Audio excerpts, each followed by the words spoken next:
কুয়াশা ভরা শুভ সকালের শুভেচ্ছা সবাইকে। এত ঠান্ডায় কেমন আছো তোমরা? আশা করছি রাধা মাধবের কৃপায় সবাই ভালো আছো। দেখো কত কুয়াশা করেছে। এখন কিন্তু ওই সকাল 7:30 বাজে। সকালের কিছু টুকিটাকি কাজ করে নিয়েছি, চা খাওয়া হয়ে গেছে, আর ছেলে স্কুলে চলে গেছে। আর এখন এই যে ঘরের কিছু কৌটা, সেগুলো না ভাবছিলাম কয়েকদিন ধরে ধুইবো, কিন্তু ওই যে ধোয়া হচ্ছে না, মন থাকে না শীতের বেলা। তো আজকে হঠাৎ মনে পড়লো, তাই জন্য কিন্তু ওই কৌটাগুলোকে ধুয়ে নিয়েছি। আর সংসারের এই ছোট বড় টুকিটাকি কাজকর্ম করে কিভাবে যে দিনগুলো কেটে যায় বুঝতেই পারি না। আর জানো বন্ধুরা, প্রতিদিনের এই একঘেয়েমি কাজ করে মোটেও কিন্তু বোরিং ফিল হয় না, বরং অনেক আনন্দ পাই। আর বোরিং না হওয়ার কিন্তু কিছু কারণও আছে। আর সেই মূল মহামন্ত্রগুলি হলো, আবেগশূন্য মানুষ আমি, এক্সপেকটেশন কম করতে শিখে গেছি, এখন আর ওই সবার মন রেখে চলার চেষ্টাও করি না, আর অল্পেতে ভেঙে পড়ি না, নিজেকে অনেকটা শক্ত করে নিয়েছি। আর এগুলো না আমি ইউটিউব থেকে দেখে শিখিনি, এগুলো আমার নিজের অভিজ্ঞতা। তো ওইটুকু বয়সেই অনেক অভিজ্ঞতা হয়ে গেছে। মনে হয় কি, ওই যে মেচুরিটি বলে একটা কথা আছে, ওই মেচুরিটিটা আমার মধ্যে এসে গেছে। হয়তো এক সময় ছিল ওই যে ছেলে মানুষই করতাম, কিন্তু এখন আর ওইগুলো করি না। আমার মনে হয় একটা বয়সের পর সব মেয়েদেরই মেচুরিটি চলে আসে।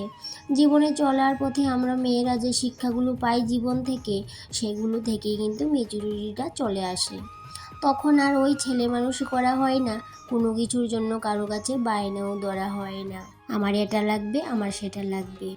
আজকে বৃহস্পতিবার, তাই জন্য সমস্ত কাজকর্ম সেরে মা লক্ষ্মীর ঘট বসিয়ে বৃহস্পতিবারের পূজাটা সেরে নিলাম।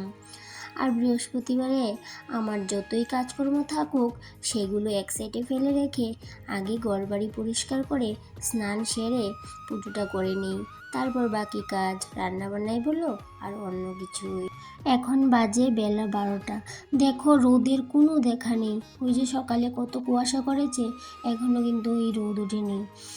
আর এদিকে আজকে যেহেতু বৃহস্পতিবার, তাই জন্য নিরামিষ রান্নাই করছি। নিরামিষ বলতে রান্নাঘরের সমস্ত কিছু পরিষ্কার করে নিরামিষ করতে পারি না ওই সময়ের অভাবে। তো ঘরের সমস্ত কিছু পরিষ্কার করতে না পারলেও ওই যে ভাতের হাঁড়ি, কড়াই এগুলো মেজে একটু নিরামিষ করি। নিরামিষ বলতে এই যে মাছ মাংস করে রাখি না, এদিন মাছ মাংস কিন্তু আর খাওয়া হয় না। আর এদিকে দেখো রান্নাবান্না করতে করতে একটু রোদের দেখা মিলেছে, তাও কিন্তু ওই যে কয়েক মিনিটের জন্য। আর এদিকে গল্প করতে করতে রান্নাবান্নাও কমপ্লিট করে নিয়েছি, এখন গ্যাসটা মুছে নিয়েছি। রান্নাবান্না করার পরে গ্যাস বা চুলা যেটাতেই আমরা রান্নাবান্না করি, সেই চুলাটা নাকি পরিষ্কার করে তারপরেই কিন্তু ওই বাড়ির গুরুজনদের খাবার দিতে লাগে। ছোটো থেকে শুনে আসছি, তাই জন্য কিন্তু এটাও পালন করে থাকি, ওই সংসারের মঙ্গলের জন্য। তো আমার সংসারের আমিই রাজা, কারণ কি আমার সংসারে শাশুড়ি নেই। তো ঘরে আমি একাই, তো সংসারের মঙ্গলের জন্য যেটাই শুনি সেটাই কিন্তু আমি পালন করে থাকি। কারণ ওই যদি শাশুড়ি থাকতো, শাশুড়ি কিন্তু বলে দিত যে এটা করো, এটা করো, ওটা এটা করো না। তো যেহেতু আমার শাশুড়ি নেই, তো বলারও কেউ নেই, তাই জন্য যেটা শুনি যে এই জিনিসটা করলে সংসারের মঙ্গল হবে, তো ওই জিনিসটাই কিন্তু আমি ফলো করি। তো যাই হোক বন্ধুরা, কী রান্নাবান্না করলাম তোমাদের তো দেখালামই। পেঁপে ভর্তা আর সয়াবিন তরকারি আর ভাত করেছি। আর এই দিকে দেখো, তারপরে স্টুডেন্ট এসেছিলো একজন, ওকেও পড়িয়ে নিয়েছি। তারপর ওই বিকেলবেলা চলে আসলাম এইদিকে। ওই যে বললাম রান্নাঘরটা আমাদের ভাঙা পড়বে কয়েকদিন পরে, তাই জন্য ওই যে স্টোর রুমে উলি পোকা মাটি তুলেছে, সেই মাটিগুলা পরিষ্কার করে আমি এখানে এনে ফেলে দিচ্ছি, কারণ কি আমাদের নতুন রান্নাঘরটা এখানেই হবে।